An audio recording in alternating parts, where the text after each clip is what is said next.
wow, she's fighting. She's fighting for her life. 911 emergency. Karen's dead. A savage murder of a fun-loving woman. It's something I'd never seen before, except maybe in a movie. It was eerie. A crime of passion, crime of rage, and very improvised. A suspect's name written in blood. He has a criminal history. Is he lying? And if he is, why is he lying? He was married, and she was going to say something to his wife. Could there be a problem? You were the last person to see her. Who says that if they're innocent? Would you? No, I wouldn't. Every day in North America, dozens of people are murdered. The key to solving the toughest of these homicides lies in the final 24 hours of the victim's life. To crack the case, detectives must reconstruct that critical timeline. The minutes and hours containing evidence that can help unlock the mystery and catch the killer.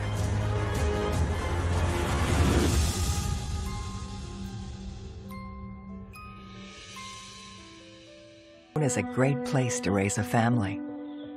Oldsmar is a quiet community, about 15,000 residents. Some would describe it as a bedroom community. Pretty much everybody knows everybody. It's kind of one of those areas where people talk to each other, everybody's friendly. There's not a lot of activity that you would consider to be suspicious. Typically, in Oldsmar, you would deal with some property-type crimes. Maybe burglaries, maybe some car thefts, but it's certainly not a hot spot where you expect. Saturday morning, the quaint stability of Oldsmar is rocked by horror. 911 emergency. Please come. Send the police. What's going on there, sir? Karen's dead. Is that your wife? No, it's my girlfriend. It's what? My girlfriend. I just came over here and I found her. Please hurry. Please. Is this suspicious, sir? I would say so, yeah. I haven't touched anything. I opened the door and she's in the kitchen. There's blood everywhere. Tim Permenter was at his, and she was on the ground in a pool of blood. The victim is 39-year-old Karen Pinnell, an airline customer service representative. Karen was a very fun-loving person. She was always smiling, always laughing. But she wasn't afraid to speak her mind. She loved living in Florida. She loved the beach. She liked to fish. She, kind of had a set of friends that she spent most of her time with. So she was somebody that people enjoyed. Science specialist Anna Cox are tasked with solving Karen's horrific murder. They start by surveying the outside of Karen's home. There's a bird bath that was knocked over in the yard. There was a phone box that was open. The sliding glass door was open, and there was a safety pin from the sliding door was laying right on the carpet. It makes you think, was there a burglary? As you walk in the residence, you can see into the kitchen area. That is where Karen's body was. There were several sharp force injury wounds to her body and defensive wounds on her hands and arms. Indicative of action that anybody's going to do is to defend yourself, to put your hands up, to try to stop it, to block it. Karen sustained 16 stab wounds to her neck, chest, and heart, leading detectives to question whether her murder was staged to look like a burglary. This is obviously a personal attack, somebody that was close to Karen. If this was a burglary gone bad, people typically do what they need to do to get away. Whenever you see excessive violence at a crime scene, in particular stab wounds, 12 or more, if not sexual, is actually very personal. So you have a crime of passion, crime of rage, and multiple stab wounds to her. So this was somebody that was extremely upset, not somebody that got caught off guard and was startled. This was somebody that wanted Karen dead, and they made sure that they killed her. To solve Karen's murder, Detective Nelvin and forensic specialist Cox will have to reconstruct the final 24 hours of Karen's life. Timeline's extremely crucial. It allows us to put the victim in certain places at certain times. It allows us to put people of interest in certain places at certain times. So it's almost like it builds this diagram for you, and it puts this. There's blood spatter on the cabinets. There's blood spatter on the door. And then I look closer at the door and I see these 3 letters that are just beautifully written in blood, R-O-C. They're all capitalized. They are all the same height and width, and they're located several inches off of the floor. And I think the most interesting thing about them is that they are completely uninterrupted. So it is almost as... Your first thought is this our murder suspect? Did Karen write rock on the wall so we would find it and know who had done this to her? If she wrote it, I logically am thinking she had to write it with her fingers. So I began to look at her hands, and I noticed her left fingers did not have blood on the tips, but on her right hand, there's a little bit of blood on the tips of her fingers. It's something I'd never seen before, except maybe in a movie or a TV show. Whether it was really Karen writing that, he was either trying to tell us that Rock did it or trying to blame Rock for something he didn't do. As investigators search the crime scene, they uncover an important piece of physical evidence. Also inside of Karen's residence is a pizza box, missing 3 pieces of pizza. There's a receipt which shows it was delivered at around 8:48 to her residence on Friday night. So that's a good indication that Karen was still alive at 8:48 when that pizza was delivered. With the pizza receipt, detectives have an important anchor on their timeline and theorize that Karen was murdered sometime between 8:48 p.m. That pizza delivered to her residence on Friday at 8:48. And we know that Tim Permenter called 911 at 10:30 in the morning on Saturday when he discovered her body inside her residence. Tim's involvement up to this point makes him the first person detectives want to talk to. Tim reports this crime. He has to be considered a person of interest, A, because of the relationship. Intimacy is a risk factor for violence, period. So the fact that they're having a relationship makes him a suspect, but then added to that, he's also calling to report the crime. So that could also be viewed then as suspicious as well. He upset, visibly emotional, and he was very cooperative and said he would, do whatever he could to help us figure out who had done this to Karen. Tim tells us that he met Karen about 3 months prior. He worked at a local car dealership, and he actually leased her a vehicle. He said there was a connection there, and they became involved in a romantic relationship. He described their relationship as good. They were talking about maybe getting engaged. They were looking at some real estate to maybe find a place to live together. Detectives start to dig into Tim's timeline. And while he was there, she, at that point in time, makes a phone call to call her dad for his birthday. He left at 7:30 and went back to his apartment in Clearwater, where he has a roommate named George, and they played some video games. And at that point, George left to go to his girlfriend's up in Pasco County.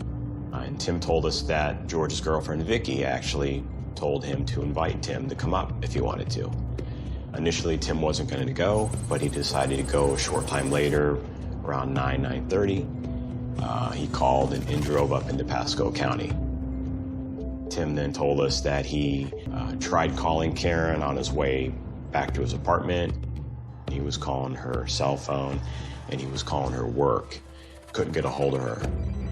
And that wasn't like her to not show up to work. Karen had some health issues. She occasionally, I guess, would have blackouts. And so he was very concerned about her. So he decides to drive over to her house. When he gets there, he sees her car in the driveway, which was even more concerning to him because he knew, obviously, she hadn't gone to work. So at that point, he walks up to the front of the residence, and he states that the front door is, and he sees her lying on the floor. He said he started to retch because of what he saw, and he was so upset. He backed out of the residence and called 911.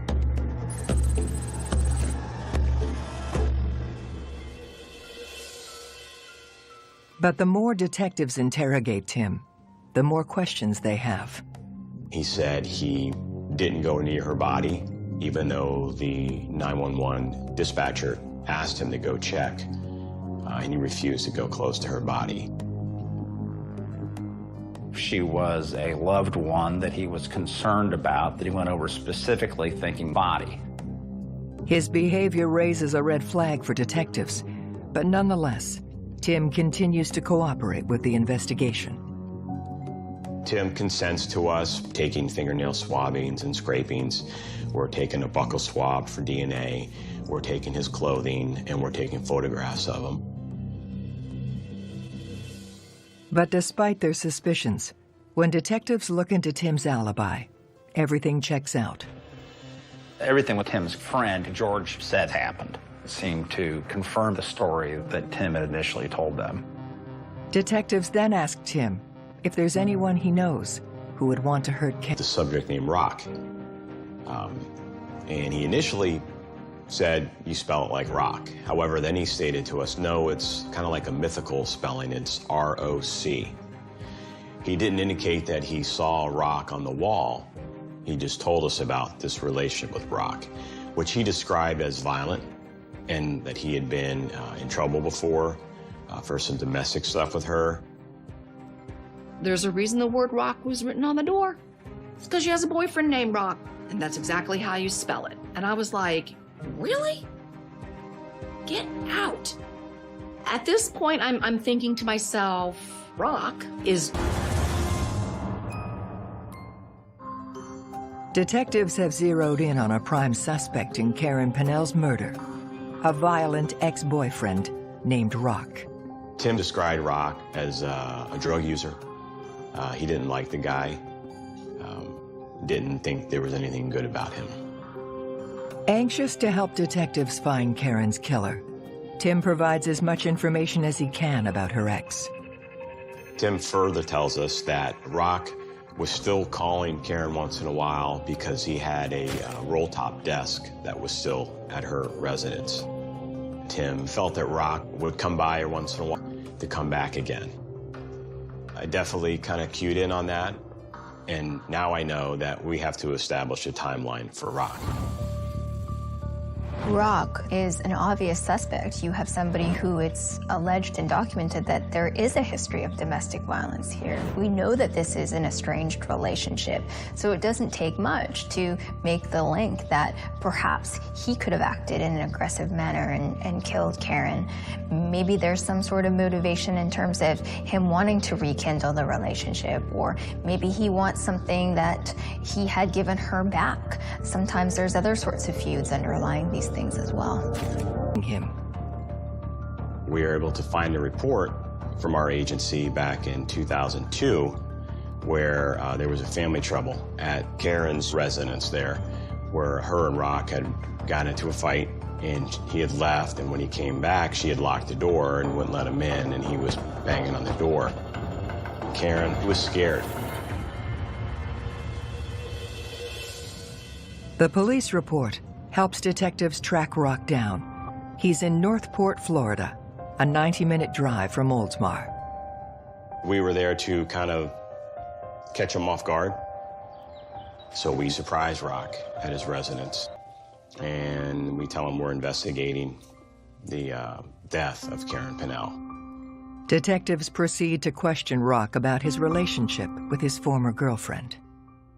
Rock described the relationship he had with Karen as kind of, not a really good one. He was over the relationship.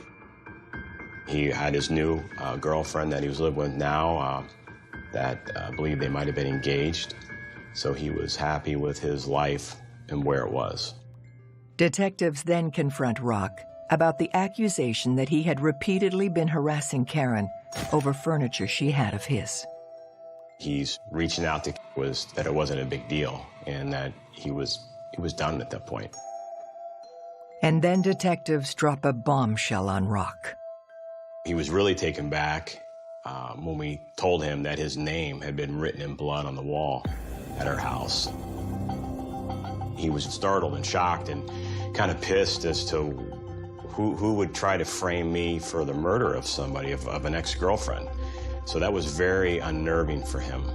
Not satisfied with his claims of innocence, detectives ask Rock point blank whether he killed Karen. He does tell us that, you know, he has a criminal history, but he says, I had nothing to do at her place previously. And again, the fact that it's staged to look like there was a burglary. You know, and Rock would be familiar with the area. He knew where the safety pin was on the sliding glass door. He knew about the bird bath, the phone box. It makes you wonder. Detectives try to pin Rock down on where he was during the time they believe Karen was murdered. So Rock was explaining to us his timeline on Friday about coming home from work around 6, 7 o'clock that night. They were up till about midnight or so, having some drinks at the house. And they both went to bed together, and they both woke up together around 9. And she had a younger son. She said that he was with them on Friday and was there Saturday as well. So at this point, we know a couple things. We know that Rock is a controlling and dark and violent person. And maybe his girlfriend and her son are afraid of him. So, you know, could there be a possible cover-up? The question authorities always have to ask whenever a significant other or a partner alibis out the other half is, are they just doing this to protect them? Are they covering for them? Are they complicit in the scheme? Despite the fact that Rock's girlfriend was home, the timeline shows he still had the opportunity to murder Karen between 8:48 p.m. and 10:30 a.m. the next morning. So now I'm immediately thinking, is he lying? And if he is, why is he lying? Is he lying because he was the last person to see her? Because he was the one that murdered her?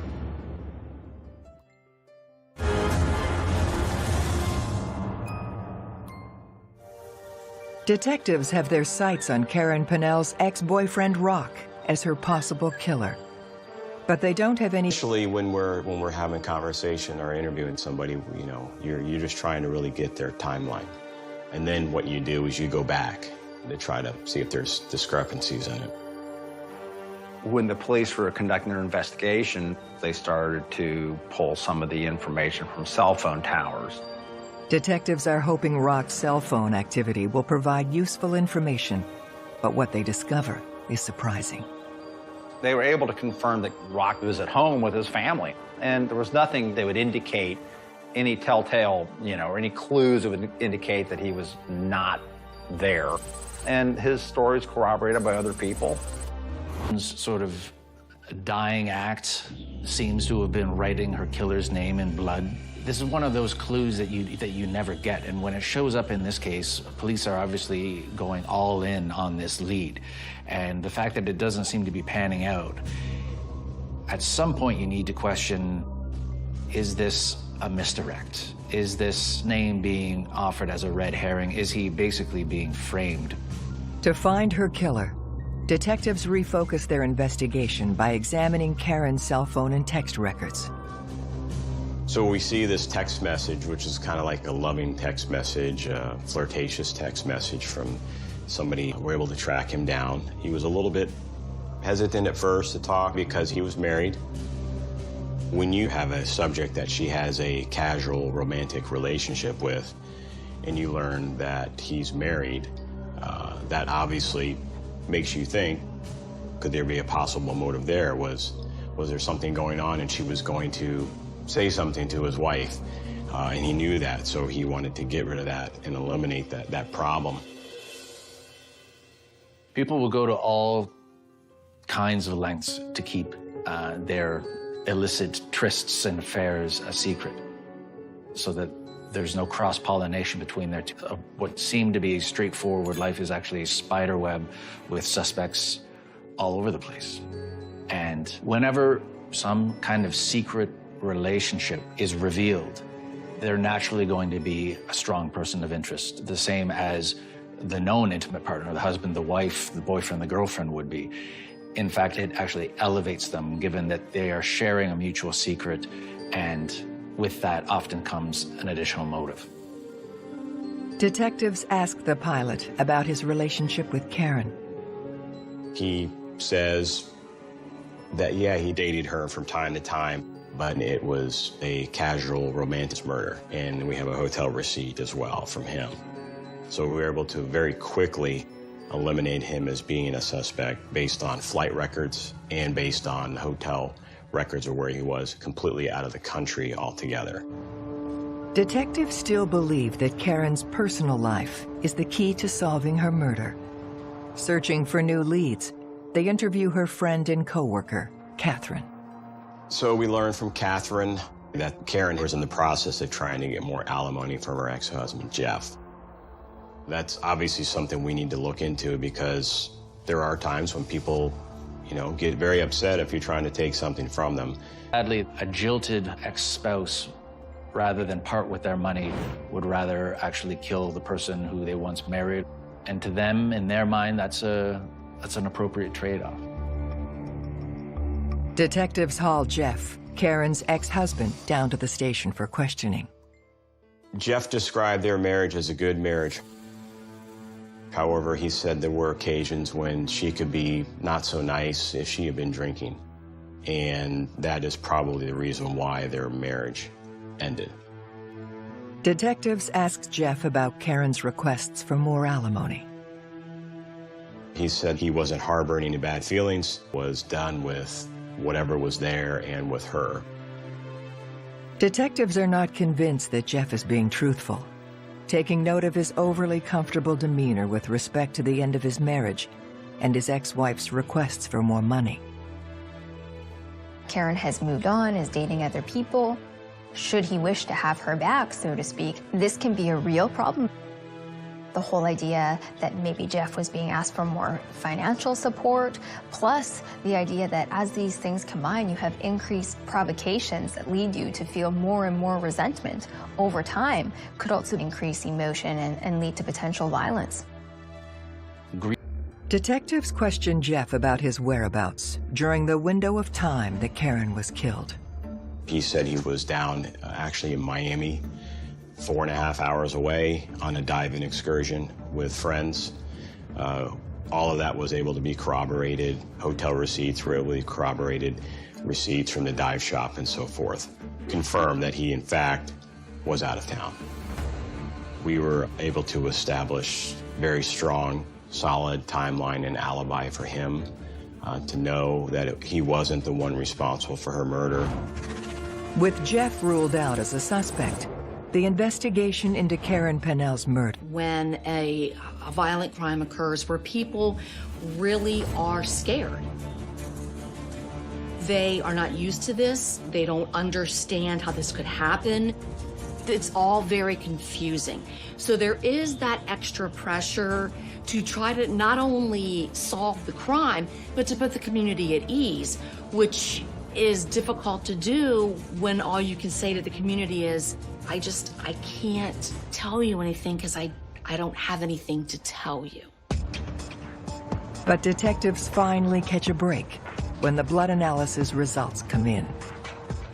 I remember there was blood spatter. The questions being presented to me was, how long would it have taken for the spatter to dry before the letters ROC were written on the door?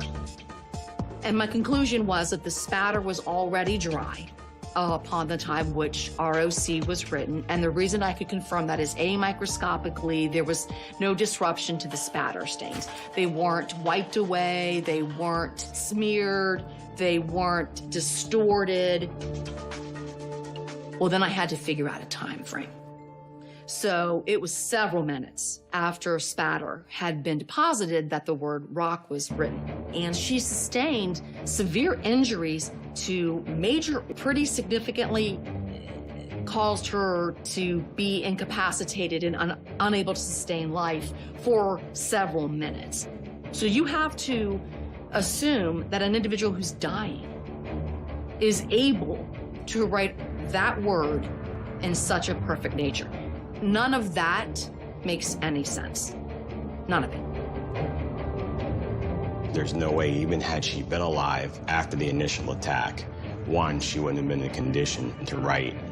Two, she would have had to lay there and wait probably an hour or two before she decided to try to write down on the wall. She didn't manipulate this crime scene and try to send all of us on some crazy whirlwind of an investigation, and it's not going to happen.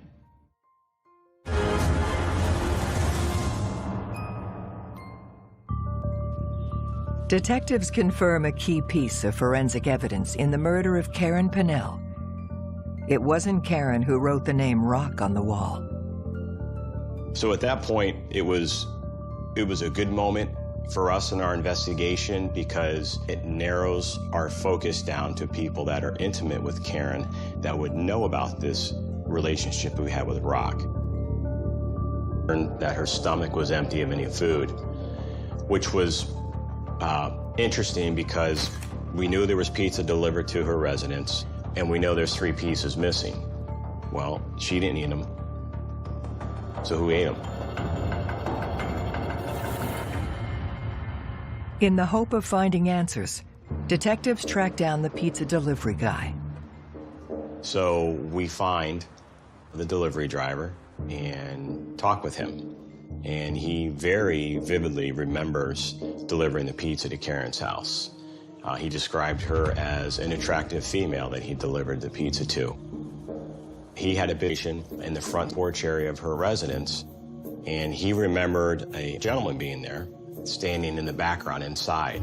And he said he thinks that he upset him because as they were having this conversation, maybe it was a little bit flirtatious. And he said this subject kept passing back and forth in the background, looking at him.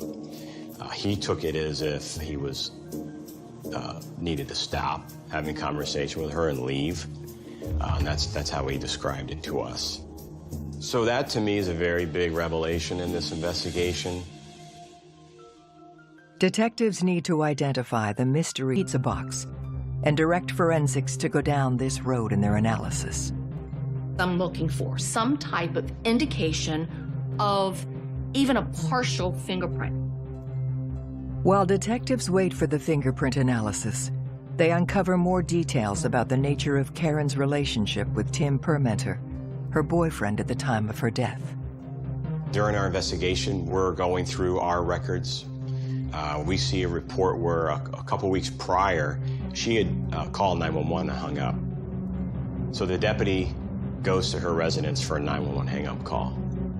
And it's determined that Tim had come to her house. Detectives track down the responding officer, and what they learn next blows the case wide open. The deputy did a criminal history check on Tim and saw that he was out on probation and he had done 12 years in state prison for attempted murder.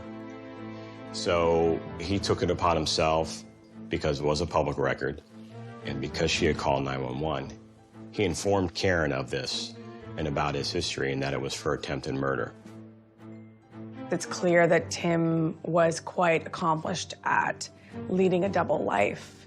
He had convinced Karen to be with him, and yet he had this, I think she would have felt betrayed, and Karen may have confronted him about it, and he was upset about it. So it was all pointing in this big, huge arrow straight at Tim. Detectives dig deeper into Tim's background. So we learned that Tim had been involved in an escort business in Gainesville area and the Tallahassee area. We learned that back in 1990, he was convicted for attempted first-degree murder and kidnapping, which involved an escort and involved him also trying to take out this competitor. So as we're talking with him, we asked if Karen knew about his prison stay, and he told us that he had disclosed that to her at the beginning of a relationship because he indicated she had to get over that. It took her a little bit of time to get over his past. But he told us Karen was okay with it because they stayed in a relationship and she stayed with him. We know from the 911 call made about a week prior to her death that she realizes that she's been lied to by Tim this whole time. And the cops who attend on that evening tip her off to the fact that he's a known felon. Detective. A lot of pressure is put on us by ourselves because we want to bring closure to this. We want to, one, take a murderer off the street. Two, we want to get closure for the family. What's happened to their family member, their loved one, their friend has happened. We can't change that. But it's salt in the wound if you can't bring closure to it. Here's a case where Tim is a guy who's been living a lie his whole life. He's dabbled in all sorts of crime, criminal versatility being a good marker of psychopathy in most cases. So you know you're not necessarily going to get a confession from him. He's not going to cooperate. It'll be one lie after another. So at that point, you really need to focus on what.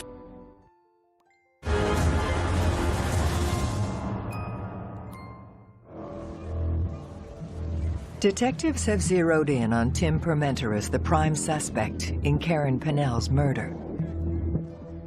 We have him go over his timeline again, and he regurgitates what he told us the first time. Tim sticks to his story that he was with his friend George and George's girlfriend at her place in Pasco County on the night of the murder. But when we really start pressing him, his demeanor changes. He's kind of just this blank look on his face, less open and closed off and short. So at that point in time, he told us he wanted a lawyer, and we placed him under arrest for the violation of probation because he was up in Pasco County. And we're able to get him held in the jail while we continued pushing forward. While Tim is locked up, detectives receive the results from the fingerprint analysis on the pizza box, and the findings are explosive. They were able to positively identify a fingerprint on the pizza box as belonging to Tim Permenter. That was huge at that point. Tim had told us he had left that location at 7:30. There's a big problem with that. Specifically, he didn't mention that he was still there beyond 7:30. He said he was, at that time, playing video games with his roommate and then preparing to drive up to Pasco County, when in fact we know he was still at Karen's. You can't change that. It is what it is. You can't say that you left at 7:30 and the pizza was delivered after 8:30 and your prints are on the box. The timestamp on that receipt directly contradicts the crux of your story. Forensically, time is... Still need more evidence to verify their case. Tim's cell phone records are the last piece of the puzzle. Once we received all the cell tower information, it again destroyed his timeline and his alibi. Now we know he was there at about 9:30. When he says he's calling George from his apartment to head up to Pasco, he's calling George from Karen's house because the cell tower it's hitting on is directly north of her location. So we have him at her house at least up till 9:30, which was probably right after he murdered. Detectives present Tim with the mountain of evidence they have against him, hoping it will compel him to confess. She got pizza delivered shortly after 8:30. We know you were there probably 8:30, 8:35, up until around 9:30. And that's also the time frame in which she had died. I could have been there that long. Is there any reason that there would be blood on your shirt from her? I don't know how, but that blood is on my shirt. I didn't kill Karen. I wasn't there. but it doesn't matter. So just do me a favor and call my sister so she can come pick up my car, take me to county, because that's where I'm going right now anyway. So who says that if they're innocent? Would you? No, I wouldn't. I would fight it the whole entire time. So he's somewhat giving up without admitting to it. But we've already started building our case against him, and we've attacked his timeline. His credibility is shot. We have him there based on the delivery of the pizza, and based on those statements that he makes, we know we have our guy. I promise you that. Detectives are now able to piece together what happened during the final 24 hours of Karen's life. Karen left work on Friday around 6, stopped at a grocery store at least once. He indicates 7 to 7:30. But we also know that he was back at his apartment at 8 when George left. The pizza was delivered at 8:48 to Karen's house, and we know from the pizza delivery guy that Tim was there because he saw him there and upset him. We also know that Tim was there because his fingerprint was on the pizza box. So that gives a catalyst as to what might have started this argument at their residence that night.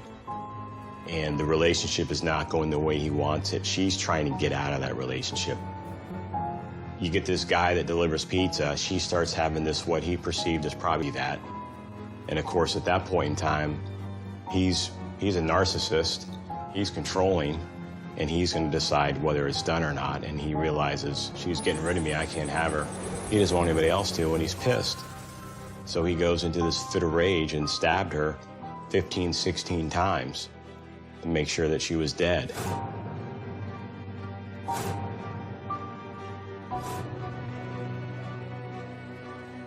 Tim then tries to frame Karen's ex-boyfriend Rock by writing his name in blood on the wall. At 9:30, Tim calls George, and we know that where George meets him at a gas station, and Tim then follows George to his girlfriend's house. But why did Tim's friend George lie about Tim's alibi?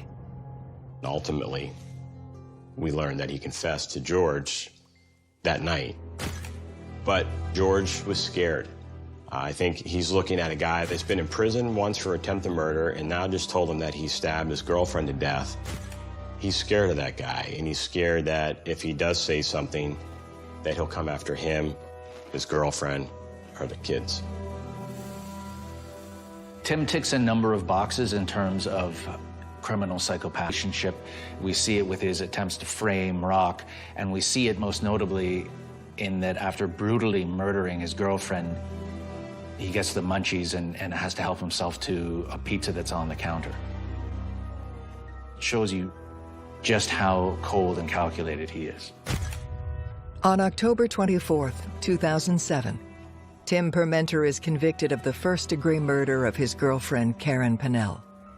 He is sentenced to life without parole. By grieving for Karen Pennell in this case, I allow myself to feel bad, and I allow myself to be angry, and I allow myself to be confused because none of it makes sense. You murdered her because she broke up with you.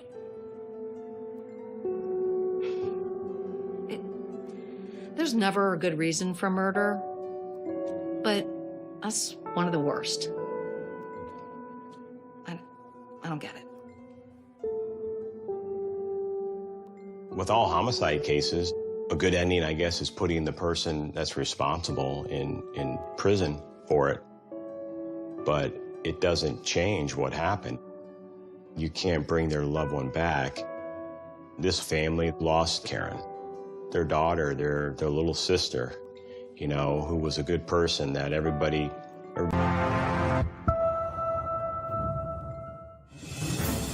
I've been to a lot of crime scenes, but I've never seen one like this. The brutalness of it. A murder of excessive cruelty. What she must have gone through. You stabbed the girl twice in the neck, and those are the fatal wounds. Why are you poking at her 54 more times? Was this a sexual homicide? Absolutely. The victim of an obsessive killer. I could see where a female of her size could have killed her. You begin to think that there's something wrong with this guy and that he could be your killer. It was just weird. It was just strange. He was on his toes. Revealed. He who solves the crime is the person that looks, relooks, and looks again. It never ends until you find your killer. Every day in North America, dozens of people are murdered. The key to solving the toughest of these homicides lies in the final 24 hours of the victim's life. To crack the case, detectives must reconstruct that critical timeline. The minutes and hours containing evidence that can help unlock the mystery and catch the killer.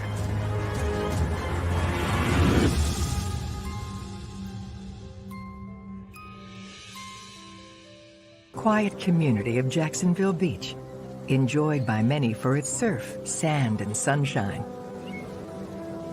Jacksonville Beach is kind of a bedroom community for Jacksonville. We have a huge mix of both young people and your older folks that are retired. It's not real touristy like other parts of Florida, which is actually fine with the people that live here. We're a small community here in Jacksonville Beach, so we don't have the really serious crime. I mean, you have your auto burglaries, you have your occasional house burglary.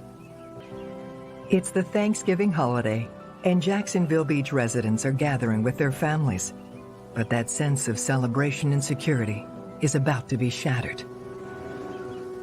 A Jacksonville Beach woman, Corey Parker, was due to go to work at the restaurant that she worked at in Atlantic Beach on Friday. And when she didn't show up that morning, the manager said, well, there's got to be something wrong.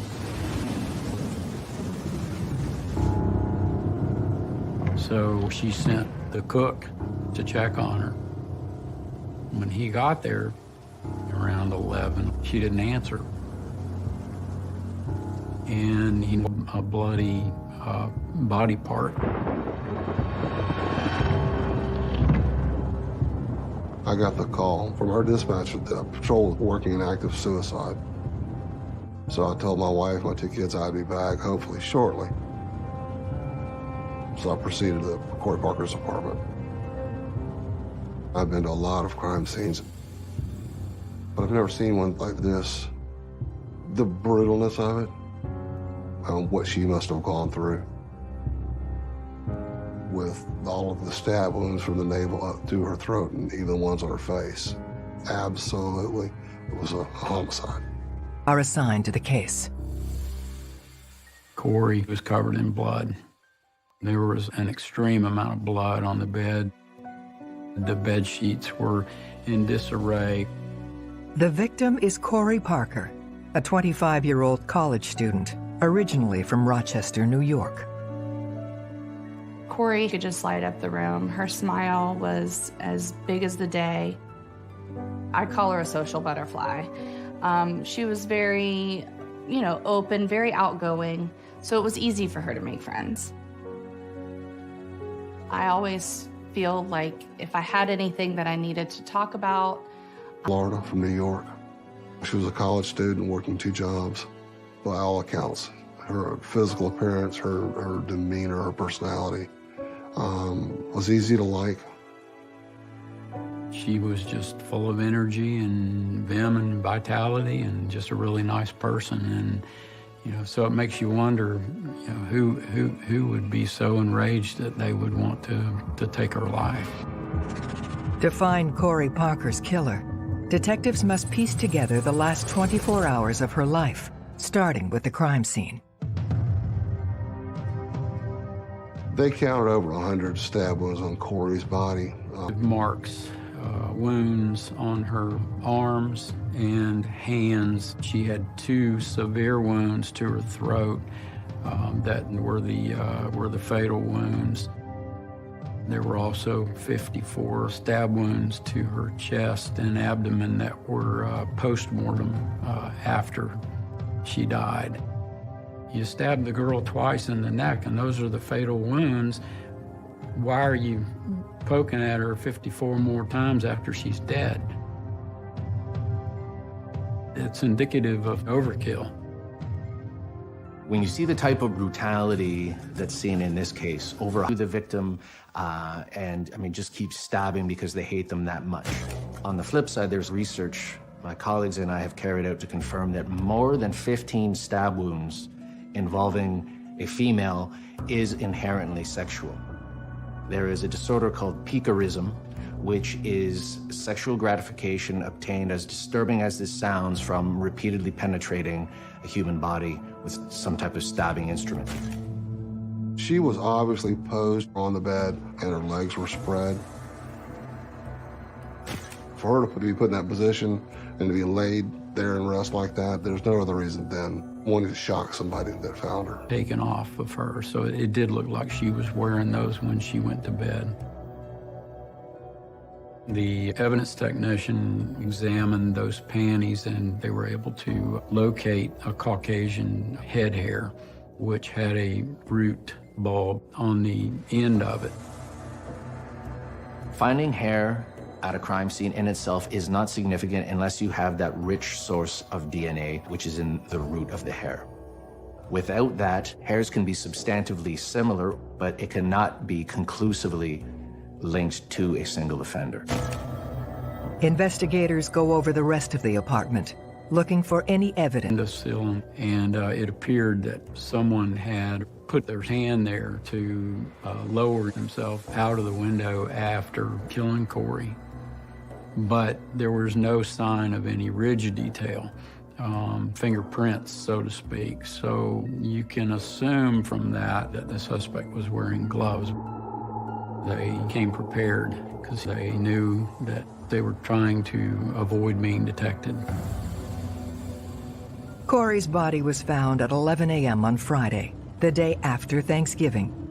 But to narrow down her time of death, detectives need to determine when she was last seen alive. The last time I saw Corey was the night before Thanksgiving.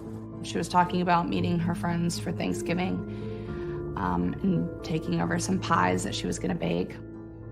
So she started baking her pies. We had a beer. Ashley was able to tell us that around 5 or 6 o'clock that she and Corey were interacting together back and forth in the apartment. After all of that, she was getting ready to go out that night, and that was the last time I saw her. We learned Thanksgiving for people that did not have family in town. She didn't show up for that party, so her friends thought that maybe she got a better offer and decided not to come. Time of death is very hard to pinpoint. They can do it on TV. They can tell you it's the person died at 11 o'clock, but in reality, you really can't do that. So that party helped us fill that immediate timeline prior to her death. Detectives put Corey Parker's time of death somewhere between 6 p.m. on Wednesday, when she last spoke to us. Detectives now canvass the neighborhood to see if anyone noticed anything suspicious during that time. We asked, do you remember who might have been in the neighborhood scene, walking around, or suspicious cars, things like that. Many people are away for Thanksgiving, but there are a few around, among them a 17-year-old neighbor. We spoke to this guy, Robert. He was just another person that lived in the area near Corey. He said nothing out of the ordinary had happened or been seen in that area in her apartment complex. Said that he was working and apparently was sleeping around her apartment. He said that's where I figured she lived at because that was all the police activity. The canvas seems to be hitting a dead end until police speak to another neighbor. He said he'd seen somebody in the back, which would have been the east portion of Corey's apartment. There's an alleyway that leads to a set of convenience stores. And it was that area that he said he saw a guy looking in her back bedroom window. When we use the term peeping Tom, we usually refer to somebody who's spying on people or looking in on people, say through their windows or otherwise. But they're engaging in this sort of be hands-off sex offense. don't escalate into hands-on offenders, but it can happen. They can become people who would rape or otherwise engage in a violent sexual assault. Could the actions of a peeping Tom have escalated into the violent murder of Corey Parker? We started, really hitting that hard, setting up surveillance teams in case he came back. And it's common for people to come back to a crime scene and relive that moment. So we sat up many nights to find somebody or anybody that would lead us to Corey Parker's killer. Detectives Carlisle and Bounds have honed in on their first lead in Corey Parker's murder. A peeping Tom, recently spotted in her apartment complex. We were in surveillance mode at that point, looking for any valuable information, but we really didn't have anything specific to go on. With the peeping Tom lead going nowhere, detectives shift the focus of their investigation. Rule of thumb in homicide investigation is to talk to an intimate partner, current or former boyfriend, girlfriend, spouse, and look at what were the dynamics of this relationship. What were any strains or stresses on the relationship? Just 3 weeks before her murder. I remember meeting David one time when he came to pick her up. She really liked him and thought that maybe she could have more feelings for him and that she could possibly be falling in love with him. Police called David down to the station for questioning. Investigators got the sense that David was pretty shaken by Corey's murder. He was very upset by it. He really liked her a lot, and they had been together a lot during the previous weeks. Before Thanksgiving, and then took him to the airport the next morning. He had gone to Pensacola for the Thanksgiving weekend to be with his family. We obviously wanted to verify that, and he was able to provide us with plane tickets, both going and coming, that indicated that he was out of town and was in fact not here during the time that Corey was murdered. The detectives know from talking to David that he was unable to reach Corey on Thanksgiving Day. And he left a message and she didn't call back.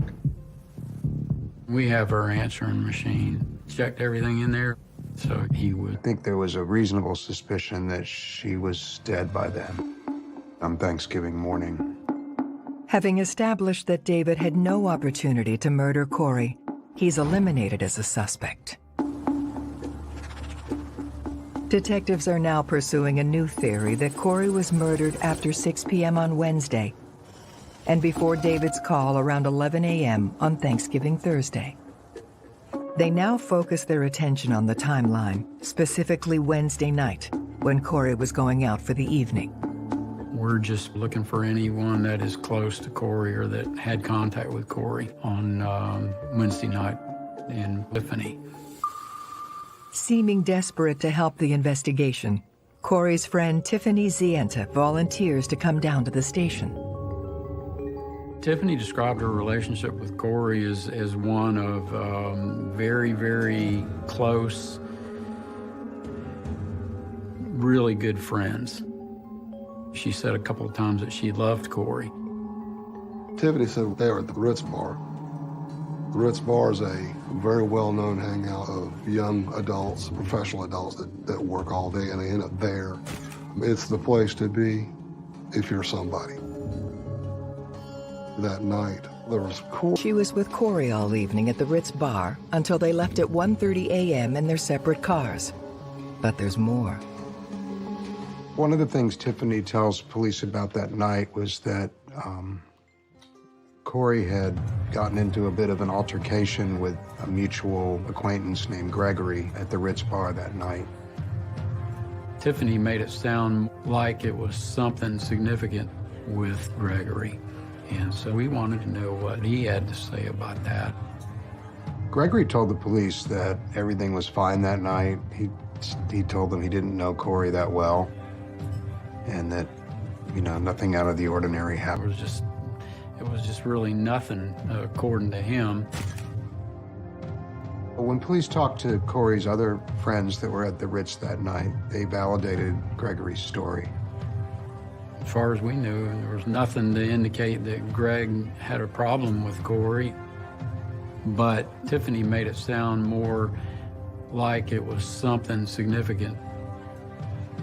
So it appeared that she was actually lying about it, and our suspicions were heightened. According to Corey's friends, Tiffany exaggerated how close she and Corey were, that they were not as close as she described life from her friends. Tiffany was one that, not to use the word alpha, but was a very front, confronting person. Corey's friends believe Tiffany may have had a sexual interest in Corey, and that kind of got the attention of police because here you had a crime scene where the victim was posed sexually, but there was no evidence of a rape.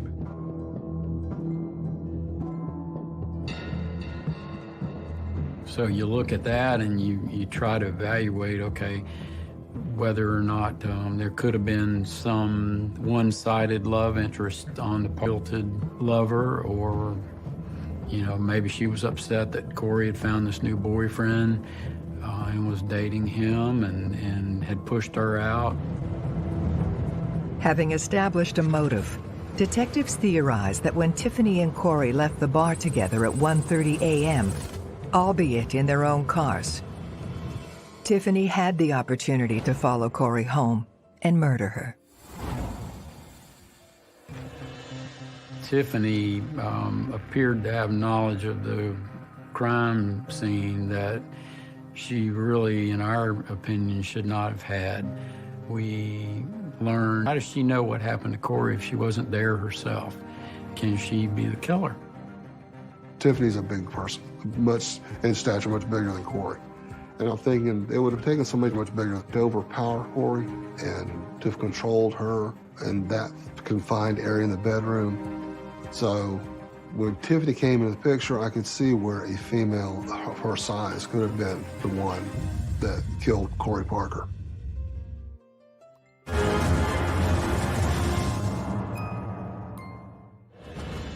Detectives are closing in on a prime suspect in Corey Parker's murder. Her friend, Tiffany. Normal friendship, so we definitely wanted to look at that. And that's what investigators are focusing on. They zero in on the end of the evening at 1:30 a.m. on November 26th, when Tiffany says she and Corey left the Ritz bar in their separate cars.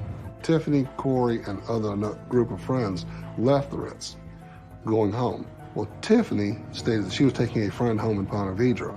Corey went to her residence. Tiffany would later tell her friends that she was going to spend the night with Corey.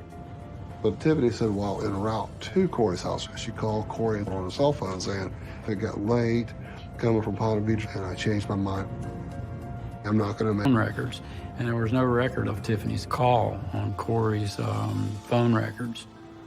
Detectives confront Tiffany with this information.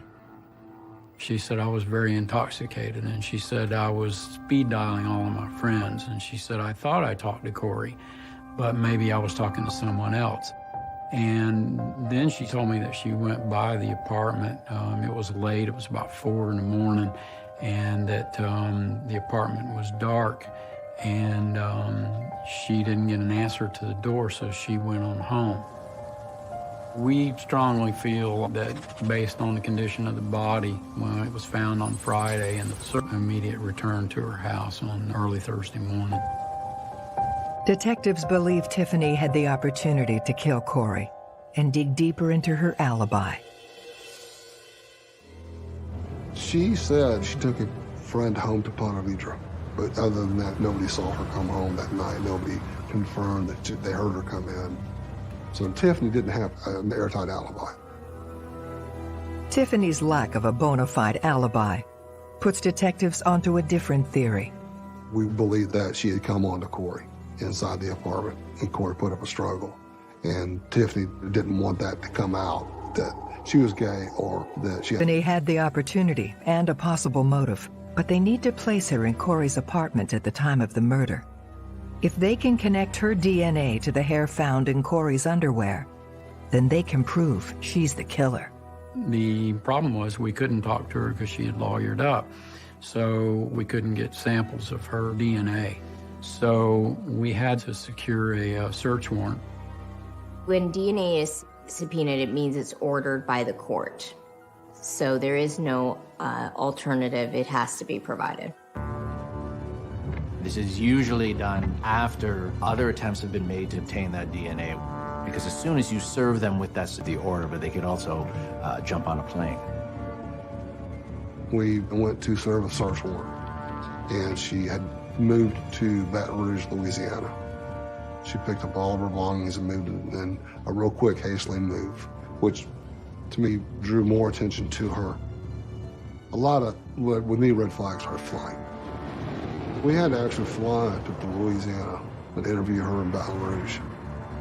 You've got a court order commanding you to do this, so if you have to hold her down and draw her blood, you're going to do that. But when the results come back from the lab, Tiffany's DNA isn't a match, and she is eliminated. Details of the crime scene. Well, we learned that she was a bartender at a local restaurant, and the firefighters that responded to the scene had been in the restaurant and had been telling her what they observed there because they knew she knew Corey.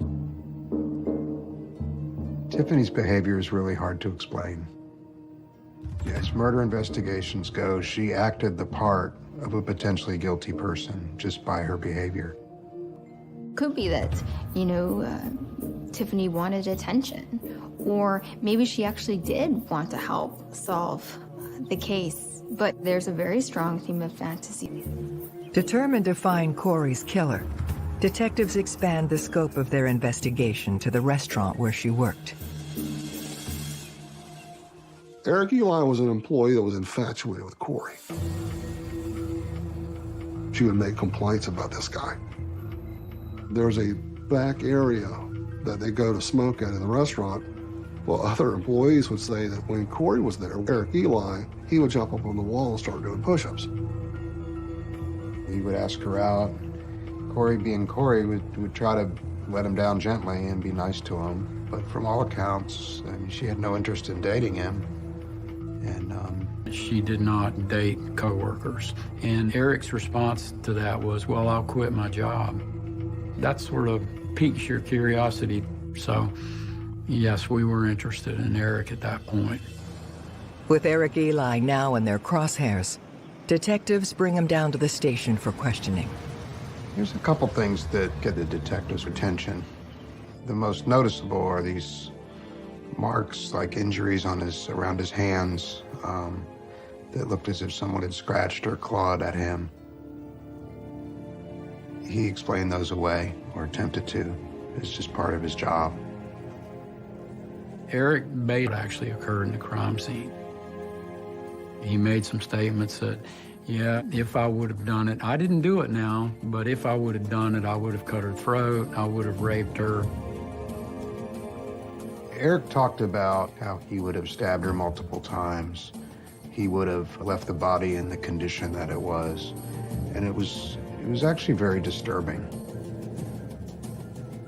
I mean, why did he need to volunteer that? A normal person, to me, in a normal state of mind, would not come in and give us that kind of detail.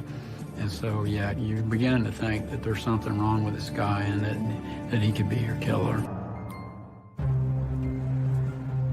Detectives are zeroing in on Corey Parker's co-worker, Eric Eli, as her killer, and theorize he was motivated by rejection. Eric, to me, stands out as right away a very viable suspect. I mean, here is someone who has been rejected by the victim.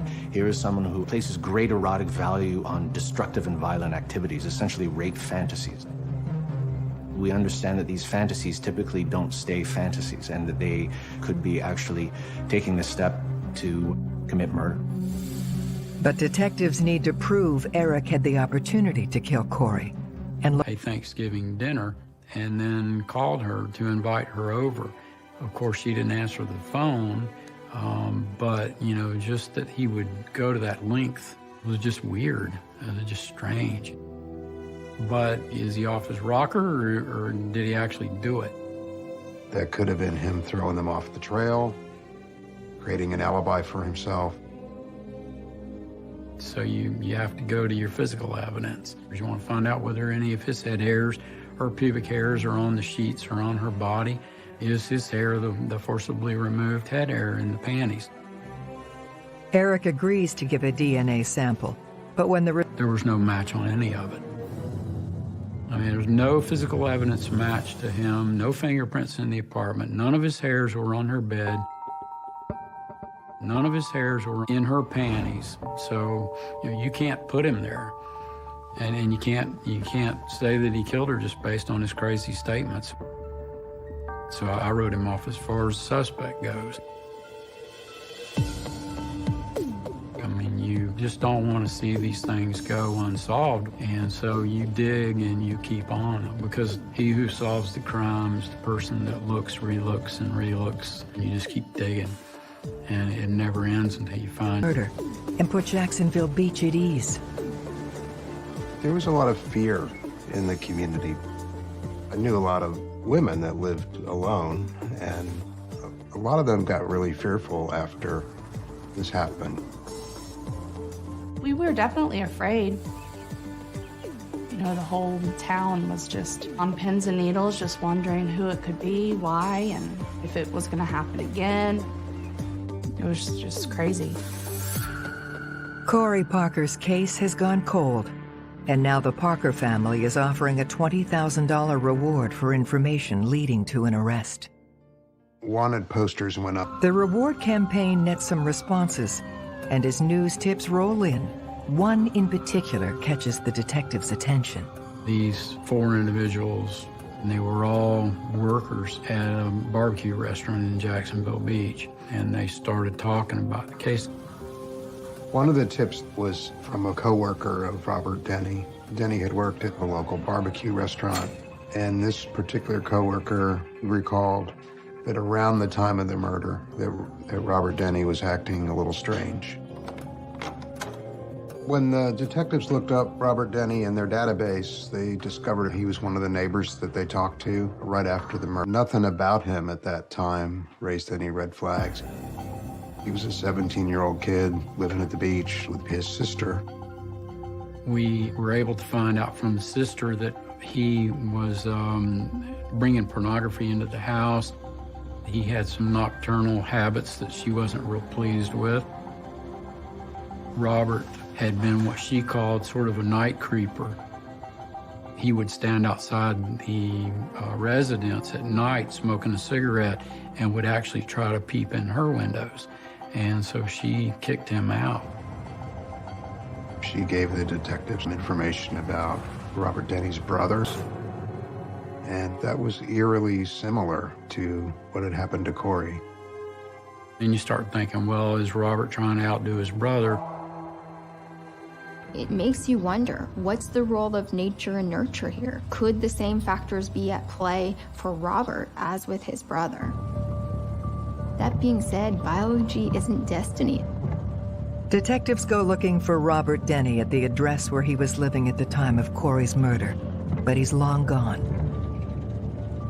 We were able to take a look around and see that both from inside and outside that Robert had a full view of Corey's apartment. So he was able to have her blinds open. He could see right into her kitchen and living room area.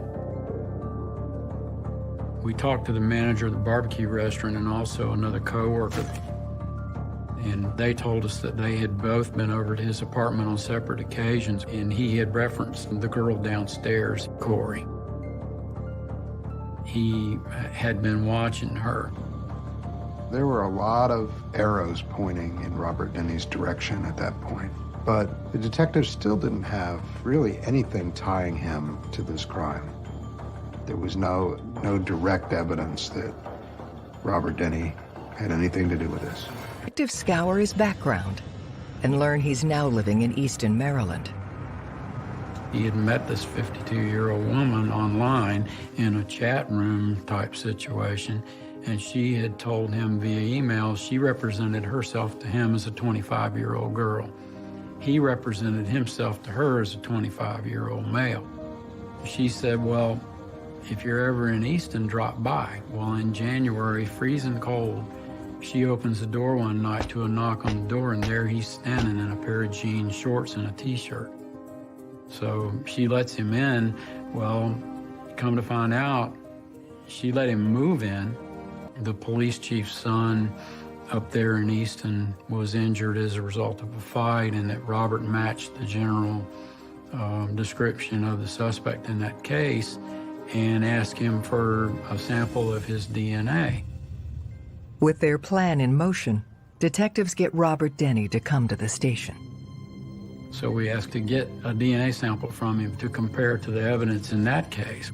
And he said, I don't decline, but I'd like to talk to my attorney first. So we gave him a bottle of water, see if he'll drink from that. If he does, we get his saliva, and we get his DNA that way. He looked at the bottle of water, and we took him for a break out in the garage to have him smoke cigarettes. And when he was done smoking the cigarette, we were hoping that he'd drop the cigarette in the ashtray and we could go get it. But he took the butt and put it behind his ear. He wouldn't put it out in the ashtray. So, who does that? Nobody does that. Intent on securing a sample of Robert Denny's DNA, detectives take a different tack. We had generated these forms saying, hey, I, Robert Denny, have been asked for my DNA sample. I declined to give this sample. And then we were going to get him to sign it, date it, and then put it in an envelope. Forms asked him to sign that. Well, he looked at it, read it, and then he put down there, I don't decline. I would just like to speak to my attorney. So we asked him, okay, well, how about sealing that in the envelope? He told us, nice try. I know what you're trying to do. You're not going to get my DNA. So he was on his toes. He was thinking at all times. He outsmarted us there.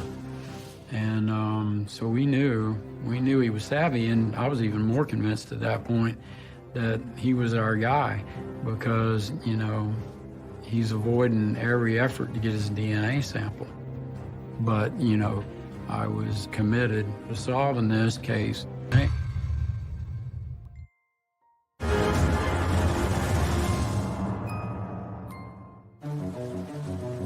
After a number of dead ends in their investigation, detectives are closing in on Corey Parker's killer, but they need physical evidence to prove their case.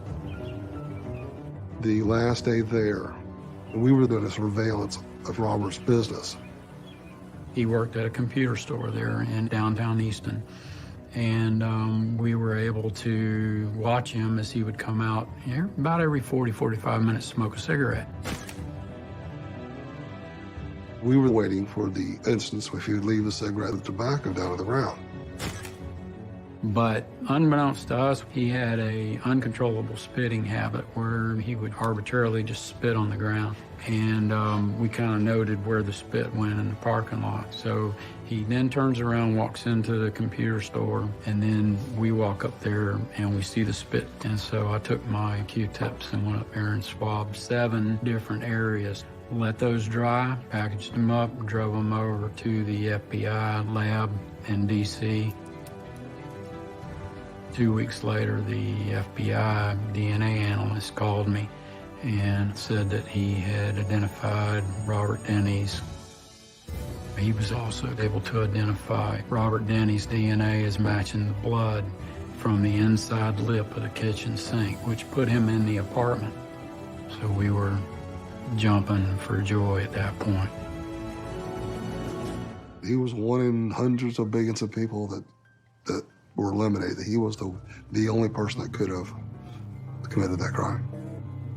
Detectives proceed with arresting Robert Denny.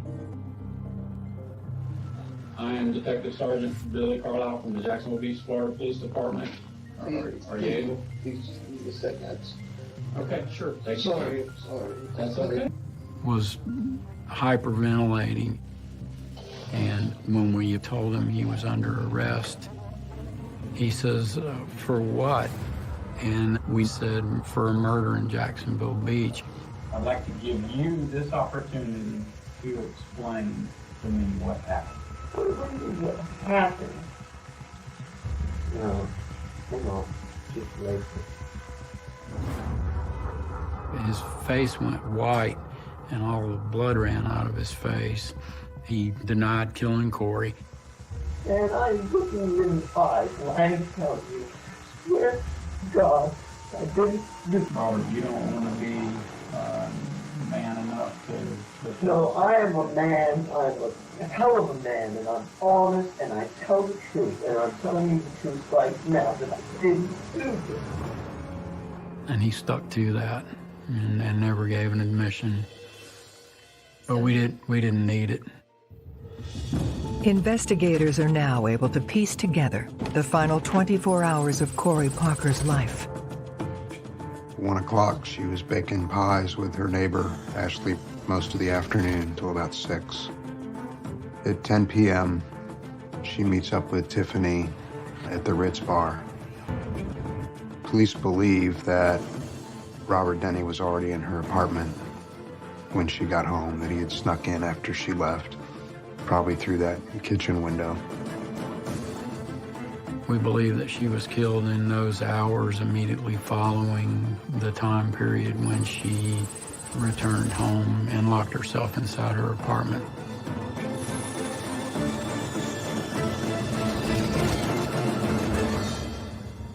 Woman's worst nightmare. You're inside your own apartment, locked inside, feeling safe. You go to crawl in your bed, and then out of the clear blue, she fought the suspect valiantly before she died.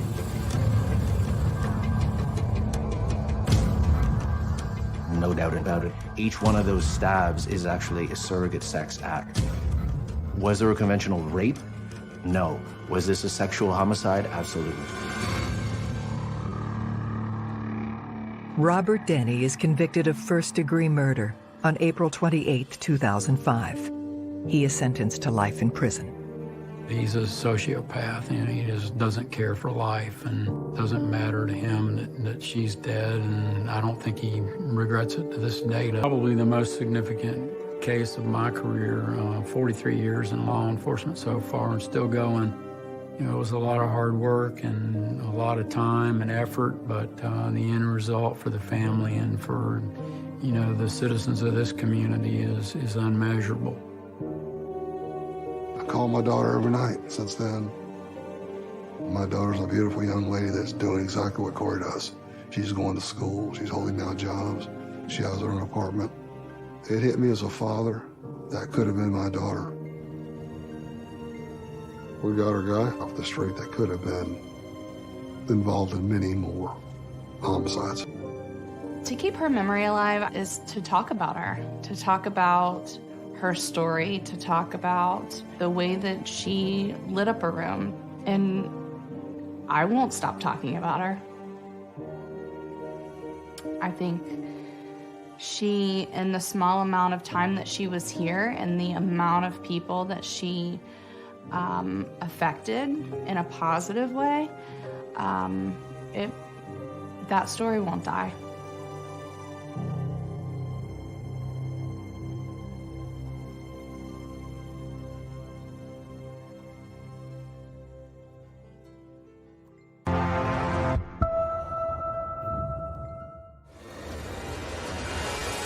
You can clearly see the gunshot wound to the forehead. It's a large gaping hole. It was really eerie. A brutal killing of a beloved yoga teacher. To me, it'd be a cold-blooded murder because he was unarmed. A chilling mystery full of secrets and lies. It's a good possibility that he interrupted a burglary and it ended up costing his life. In a love triangle, there's always a jealous husband or a jealous wife, more than capable of killing.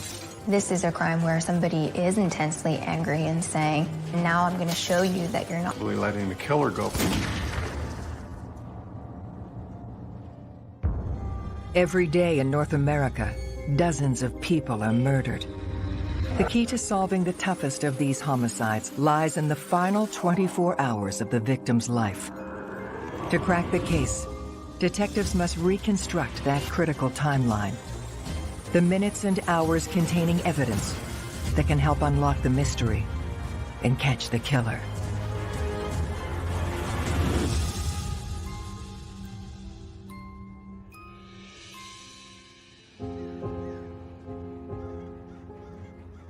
Tucson, Arizona, year-round.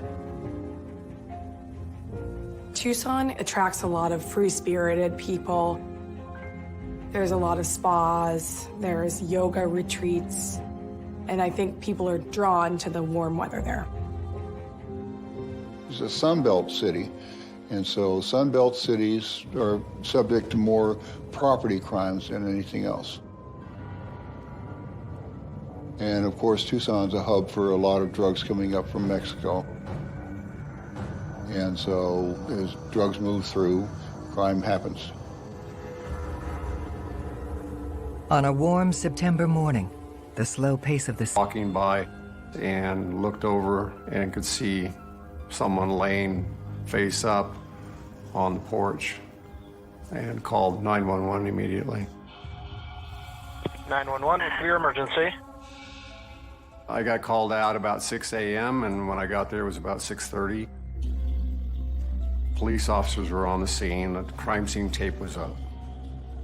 It was a warm day, a very hot day actually. It was in September, and we had just gotten through with the monsoon season, so it was somewhat humid as well. I could see the victim laying face up on his porch, forehead. Could tell it was a gunshot wound. Blood was off to the side, pooled up, and it looked like he was in his yoga shorts and a top, tank top. The victim is 45-year-old yoga instructor, Michael DeHakis. Michael DeHakis was a very calm individual, and yoga was just the perfect fit for him. Not only was Michael a yoga teacher, but he worked out of his garage as a machinist. Turned Detective Benjamin Jimenez is tasked with leading the investigation into Michael DeHakis' murder. They start by examining the body looking for clues. You can clearly see the gunshot wound to the forehead. It's a large gaping hole. Didn't appear that it was a contact wound, so we felt that it was consistent with possibly anywhere from 2 to 5 feet away from the victim when the gun was fired. And there was blood that had gone down his clothing on his legs, so he was standing when he was shot. If it were a semi-automatic handgun, there would have been a bullet casing somewhere. We also noted he had some scratches on his hands.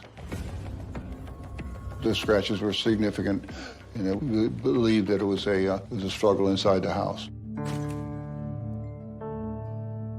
The medical examiner in this case viewed the body there at the scene, and based on the fact that Michael was not in rigor mortis at that time, we all felt, and the doctor felt, that it was consistent with Michael dying possibly 5 to 8 hours prior to this. At this time, we are thinking that Michael died late. To find the killer, detectives will need to unravel the final 24 hours of Michael's life. As we make entry into Michael's house, we see that there's some broken glass in the kitchen.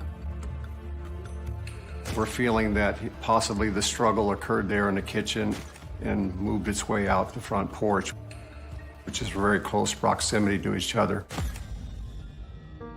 The home did not appear to be ransacked. There were some stacked instruments inside the kitchen area by the kitchen door. There was an amplifier, a music stand. There was a violin, a guitar case. It looked like Michael foiled a burglary. Detectives believe the thieves were looking for musical instruments to sell for cash. There were some scratches on his body that led us to believe there was some type of struggle. So we felt that he had fought with the burglars and he was shot. And it ended up costing his life.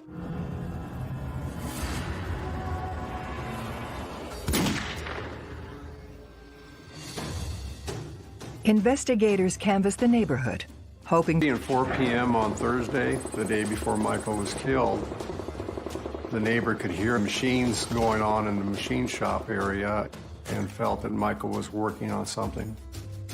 This helps us put Michael at home just a few hours before his death. So it helps us to establish our timeline as to when he was alive and then dead. Michael lived in a low-income area, high in property crimes, theft, and burglary. We felt it was important to go into the computer database and find out if there's any known burglars in the area. We found that two had stolen a guitar in one of the burglaries.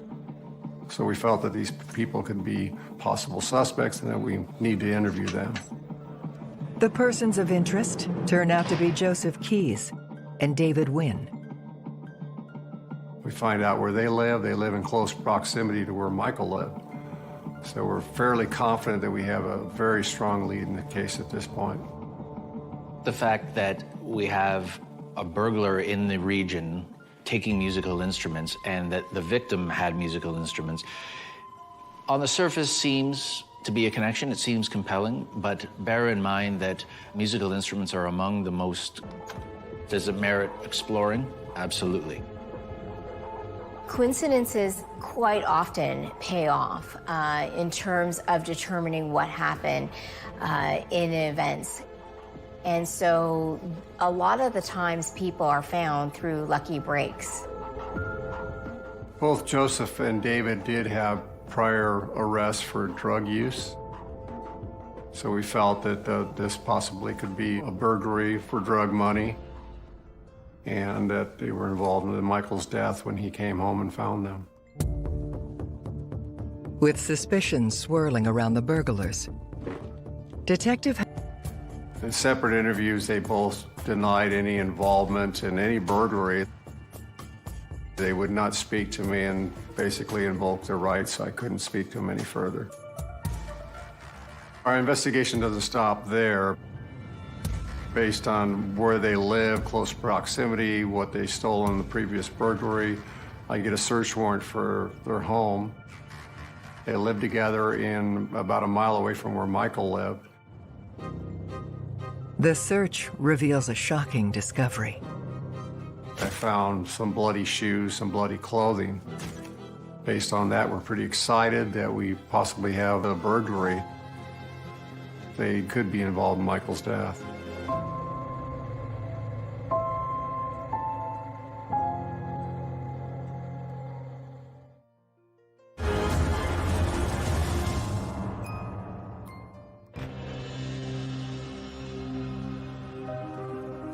Believing they have found physical evidence tying the thieves to Michael Duhakis' murder, homicide detectives send David Wynn's bloody jeans to forensics.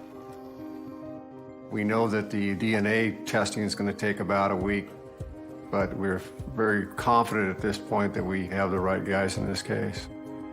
Are biased by nature, and so we look for evidence to confirm our suspicions. And so people, when they're investigating crimes, really have to be careful to look for alternative evidence, alternative explanations, and challenge ourselves to do so. Detectives push the investigation forward by checking Michael's cell phone records. They want to find out how this person lives their life, who they're interacting with day to day, and whether there might be someone who could have the motive to want to kill them. The phone was an old cell phone. He didn't have any I called her and left a message that I needed to talk to her about her friendship with Michael. Amber Trudell was 28 years old, and she had moved to Tucson from New York. She was married, and she took private lessons from Michael in her yoga class. Detectives search for Amber, hoping she can offer insight into Michael's final 24 hours. They called her, no answer. They went to her house, no response. They didn't know where to find her. She was in the wind. Detectives then visit her workplace at the Child and Family Resources Center and speak to her boss. She said Amber's very reliable. She's never missed a day of work. She's a bookkeeper for this business. And the employer tells us that she left town on Thursday morning, saying that she had to get out of town. There was a family emergency. She seemed upset on the phone, and that she would be back on Monday. So Tuesday morning, she's not back yet. Amber's boss then tells detectives something that turns the case on its head. The boss knew that Amber was married and that the person she was seeing was now dead. So, possible theory, jealous husband. In a love triangle type situation, there's always a jealous husband or a jealous wife, more than capable of killing. Detectives quickly learn the identity of Amber's husband, Justin Goodwins, a man with a shady history. A criminal history back involving Amber. Domestic violence is very common. You know, it is common for people to get angry and do bodily harm to somebody that they're allegedly involved or in love with. Given this mix of domestic violence, infidelity, anger, and other negative emotions, Justin could have, done something to harm Amber, killed her, or even Michael. It's a very strong possibility that Justin was involved in this case. We haven't heard from Amber, so possibly he's the reason that she's missing now. As another surprising tip from Amber's boss. Amber's employer tells us that there's a moving van outside of Amber's home, and she recognizes Justin in the driveway along with another male, and they're loading furniture into the moving van. This is very suspicious in nature. It appeared they're leaving town, so the red flags go up. The fact that Justin was arrested for domestic violence in the past, he could have some type of violent tendencies.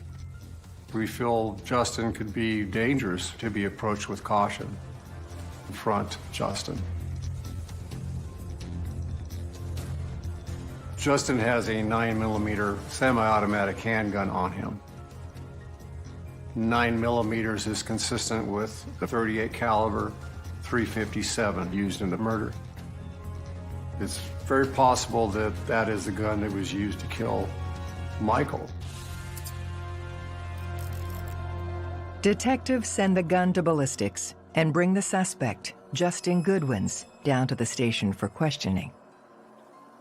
He tells us that he and Amber are separating and that he was just loading his items to get out and leave. He's literally in the midst of packing up and fleeing town. The excuse he provides is, the relationship's gone south and he's just moving on. But this is all the makings of his getting out of Dodge. They ask Justin if he knows about Amber's affair with Michael DeHakis. He tells us that she has done this before to him. He talked about a time when she left him and went to visit her boyfriend in Colorado. So this was no news to Justin as far as that Amber was doing this again. He was upset with her, and that's why they were going to get a divorce. And that's when he really, you could see he got physically upset, and he was very nervous. Investigators asked Justin about the last time he saw Amber. He tells us that Amber came home, it was very late. He thinks it was early morning hours on Thursday. She smelled of alcohol. He knew she'd been drinking. She was well dressed, and he felt that maybe she was out fooling around on him again. She was upset. She wasn't making sense. He says that he can't get any answers out of her other than the fact that something bad has happened. Then drops her off and says she needs a break for a few days. He comes back to Tucson and goes back to work because he has to be at work on Friday. At the end of the weekend, he goes back to Sholo to pick her up, sometime Sunday, and brings her back to Tucson, and that's the last he saw of her. And that's where he's being evasive with us, because I feel that he really does know where she's at, but he won't explain. One has to question the fact that Justin places Amber out of town at the time that Michael is murdered. These two things. They drill down on Justin, demanding answers. We asked him point blank if he was involved in the murder of Michael Dahakis, and very no, arms waving type. You know, I had nothing to do with that. I don't know what you're talking about. I was just trying to take care of Amber because I knew she was upset and knew she needed to get out of town. When Justin says Amber's out of town, it could look like an alibi for Amber, but it could also look like Justin's protecting himself and deflecting the police from knowing that Amber's dead. It's all suspicious. It's very confusing. I'm getting feelings that it is, but I'm not sure. Just then, the interrogation gets interrupted by a colleague. A police officer who had Justin's property, his wallet, and his cell phone, tells me that Detective Jimenez, this phone has been ringing off the hook with a number, and the officer took it upon himself to trace the number, and the number came back to a local hotel here in Tucson. We were extremely excited about this in the sense that it's possible that we have a great lead in this case. Detectives are rushing over to the hotel because it's vital to them that they understand, can't believe what they find. It's Amber, the missing wife.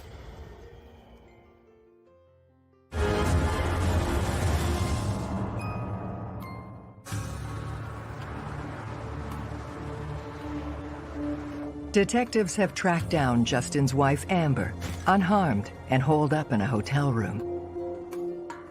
That information is relayed back to me at the police station. That's when I go back into the interview room and tell Justin what we've found and the fact that I believe he is lying to me. What detectives want to know is, why? He does explain that he feels bad that he had hurt. That's where he shifts his story as to getting a new start as compared to being on the verge of divorce and separating. Police bring Amber down to the station, hoping she can shed some light on Justin's possible involvement in Michael's murder. She seemed very polite and kind of wanted to know what this was all about. We told her that Michael had been murdered. We expected some kind of response, some sadness or, at least a response of tears or something. But we didn't get it. It didn't seem very netted. She was in an intimate relationship with Michael and it had been going on for some time. She's more concerned about, is she a suspect, than who killed Michael Dahakis, the man that she was in love with. They ask Amber about the last time she saw Michael. She hadn't seen Michael in several days. She last saw him at a yoga class. Amber was evasive with us. Short answers, an attitude to like being upset, but yet, still willing to talk to us. She does. Of course, we ask her, well, where's your gun? I don't know where my gun is, were her words. What do you mean you don't know where your gun is? Your husband tells us it's always in your purse. I don't know, I haven't seen it in a while. She had body language that indicated that there was a lot of withholding of information. Eyes down a lot. If you didn't kill somebody, you would be very adamant to say, I did not, I'm not involved in this, but none of that behavior was displayed to us in any way.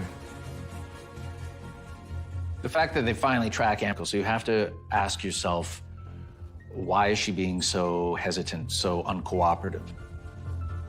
At this point, police really need to appeal to her innate emotional sensibilities. The person who once upon a time she had feelings for, The idea is to drill down into whatever humanity remains and try to get her talking that way. Her silence was almost an admission to me. She knew something was going on. Based on timelines, I knew she had an alibi as far as not being there at the time of his death. Despite their suspicious behavior, Justin and Amber insist they left Tucson Thursday morning, well before Michael's estimated time of death. They have an alibi. They were out of town. I get his parents' address and phone number. I talk to his stepdad and his mother. Yes, they were up there. We knew that we were possibly letting the killer go, but we didn't have the proof. We didn't have enough evidence. They had an alibi. And the bad blows keep coming. Not blood. The theory of a botched burglary must now be ruled out. Where do you go next? It's always the most frustrating wall to hit at this point in the investigation, where you've had not only one, not only two, but now 3 red herrings. We were all confused here at that point.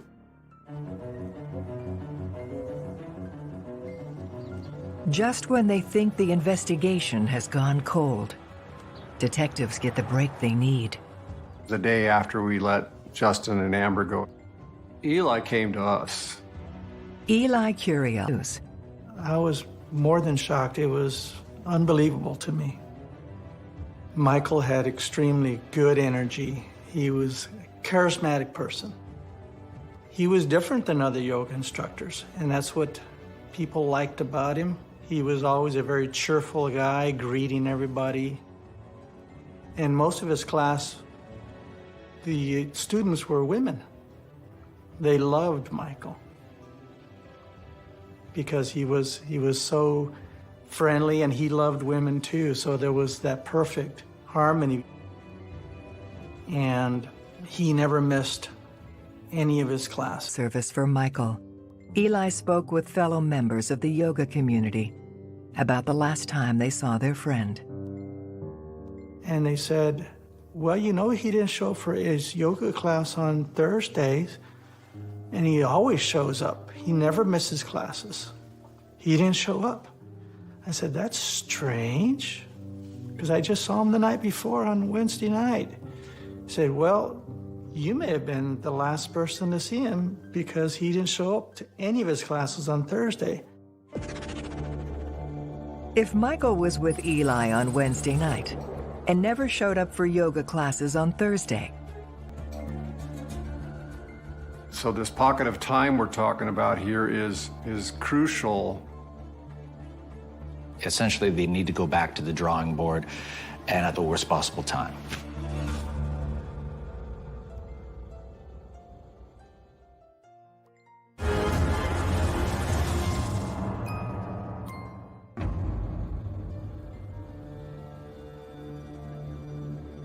After multiple dead ends, detectives get a promising new lead in the murder of yoga instructor Michael Duhakis. A credible account of Michael's last hours. It was customary for the student. And it was maybe 5 or 6 of us from the class, including Amber, because Michael had invited Amber to come join us at the first bar. So we got there probably a little after 7. Eli explained to us that it was common knowledge that Amber was married. Michael knew of this. She was willing to leave her husband for Michael. But according to Eli, Michael didn't want that type of relationship. He was happy with the way things were. The more I got to know Michael and Amber, I could tell that they weren't what I would call a happy in the relationship purely from a physical standpoint. Whereas I think Amber wanted something a little bit more. Detectives ask Eli to describe their interactions on Wednesday night, the last time he saw Michael. So we had our drinks, and I suggested that we go to another place. No one else wanted to go except Michael and Amber. As Michael walked with us to the door, he said, "See you later. I'll meet you at the bar." Just like that. And Amber just, "No, I'll just see you there. I know where it's at." And she kind of was taken aback by that. She was very disappointed. And she is complaining and crying, saying, "Oh, Michael doesn't love me. He didn't walk me to my car." So we show up at the next place. We order up our drinks and everything seems fine. You know, Amber's not crying anymore and they seem like they're friendly again and they're chit-chatting and everything seems just great. Before too long, car, and so it started getting a little angry there. It was about 10-ish, and I knew that it was going to get ugly because I had seen what happened earlier with me. So I said, "I'm out of here. I'm going to go home. I got to work the next day anyway because this is a Wednesday night." Armed with new information about Amber and Michael's relationship, Detective Jimenez re-examines the timeline of Michael's death. After interviewing Eli, I meet with the medical examiner. I tell the medical examiner the new facts. Amber's leaving town on early Thursday morning, according to Amber and her boss, and according to Justin. So based on that, the medical examiner and I decide and discuss that it's very possible that Michael had gone into rigor mortis and had gone back out. While uncommon, it's not unheard of for a body to go in and out of rigor mortis depending on the processes acting on the body. It can be significantly sped up when the body is in a warmer environment, in water. And in this case, we see when a body is outdoors in the heat. So when you have the... And it was that point in time when we realized and remembered that there was larvae in Michael's eyes at the time we found him. And larvae usually comes in after flies have laid their eggs, possibly a day later. It's what's called forensic entomology, which is the study of insects and what insects burrow in and nest and reproduce in a dead body at what time. The fact that that was missed in this case is an initial disappointment. So we're really deciding at this point that our timeline was off. We thought we had a fresh murder victim. We never were wrong like that. Detectives first thought Michael died late Thursday night, early Friday morning. Armed with this new information, they now believe that Michael was killed between 10:30 p.m. on Wednesday night and 3:30 a.m. on Thursday morning, a full 24 hours earlier. The suspect pool, when your time of death is off by over 24 hours, immediately shifts. And in this case, we see it actually expand significantly because people who had been ruled out because of their alibis are now in play once again. It was very consistent with Amber and Michael being together Wednesday night, early Thursday morning. And then we find him a day later on Friday. Michael's dead and laid on his porch for a full day. Now we look at Amber and say, okay, she not only has motive, but now we know she had opportunity to kill him. Detectives revisit the crime scene, looking for evidence to support their theory that Amber is the murderer. Very likely that people had walked by that same area and just didn't look over there. The machine noises that the neighbor heard on Thursday from 2:30 to 4 p.m., he was hearing the automatic compressor go on and off. When it dropped down in pressures, it would automatically kick on and it would make that noise. So the neighbor assumed that Michael was in there doing his work.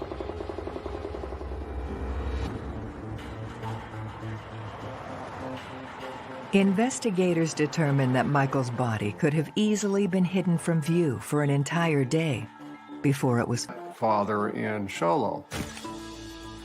He was a former police officer, and what he tells us is that Amber was very peculiar when she was up there all those days, those 3 days alone.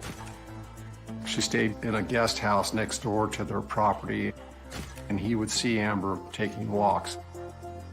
He'd never seen Amber take walks before, so he decided to kind of trace her steps as to where she went.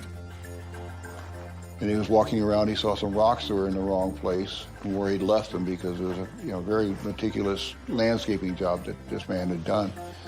And so he looked in the rocks and he saw a gun. Revolver hidden in the dirt underneath the rocks.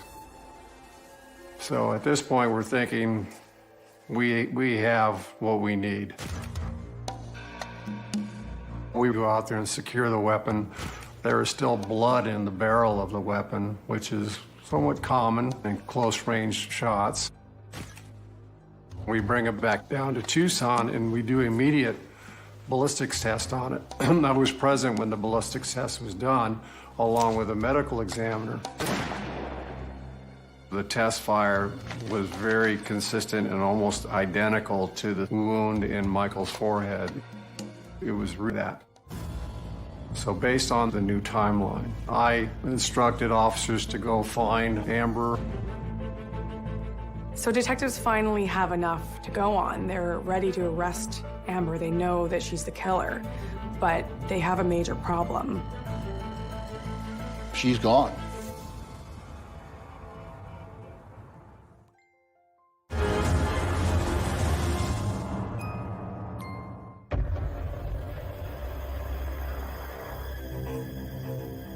With their killer on the run, Tucson police put out a nationwide first-degree murder arrest warrant for Amber Trudell. And they need the suspect. They need Amber. Detectives soon discover Amber has fled clear across the country. I contacted Amber's brother in Connecticut. Yes, she was there visiting. She traded in her truck for a red Blazer. But Amber isn't in Connecticut anymore. Investigators suspect she's headed for her grandmother's residence in upstate New York, right on the border with Canada. U.S. Marshals move in. That's when they found Amber. Away with it. She is packed up. She had thousands of dollars on her. So they felt that she was probably going to flee. Ben and I both were very happy that she'd been caught before she got into Canada. She was extradited to Arizona and brought back to stand trial and to face justice. Detectives now believe they know what happened to Michael DeHakis in the final 24 hours of his life. On Wednesday, September 24th, 2003, Eli, Amber, and Michael met up at a bar. That's when Amber started, Michael didn't want to have the type of relationship that she wanted to, and Eli was telling Amber, well, you're married, and Michael's been married before. He doesn't want that type of relationship. Why don't you just leave things as it is? You guys get along really well, and Amber wanted more. So after they left the first bar, they all drove separate cars to the second bar, which was miles down the road. And it was around 10 o'clock at night when Eli left that bar. Michael and Amber leave the bar at midnight and go back to Michael's house. You have a fight that occurred in the kitchen, found outside. There's a broken plate in the kitchen. It's all consistent with the domestic violence occurring there. There was some struggle. They had scratch marks on Michael's arm. She had a little mouse on her eye. I believe they're out on the front porch. She's about 2 to 3 feet away. She pulls out her gun and shoots him right in the forehead. It would make sense, the type of wound that we had, and he falls right there, and she leaves. She got home early Thursday morning. She was upset and drunk. She tells her husband, Justin, that she's done something terrible. And took her up to his parents' house in Show Low, which is about 4 hours north of Tucson. On Thursday, September 25th, Michael's body lays on the front stoop of his house for over 24 hours. The neighbor was walking by and looked over and could see someone laying face up on the porch and called 911 immediately. It'd be interesting to have a conversation with Amber to see what her motivation may be. In this scenario, I think that whatever she was... Amber could have gotten away with murder had they not figured out that the initial timeline had been off by a day. Amber Trudell is convicted of second-degree murder and sentenced to 13 years in prison. I thought she should have been convicted of first-degree murder. To me, it'd be a cold-blooded murder because he was unarmed at that point. I met and talked to one of Michael's daughters, and they weren't real happy with the 13-year sentence because after 13 years, she's free, and they still don't have their father. While the sentence may not seem... The timeline was the most important factor in this case. Once we were able to focus on it correctly. I know of only a handful of cases worldwide where the time of death has had to be changed to 24 hours, a full day prior to what was initially thought. We felt that Eli broke the case for us because he had the most reliable information as to when the last time Michael was alive. Eli Curiel was probably the star. I wouldn't have known that I had a valuable part of the puzzle to give to the detective so he could solve the case. I met the family and they were very, very appreciative of the fact that, you know, their killer was captured. It brings closure. I think, you know, closure is a little overrated.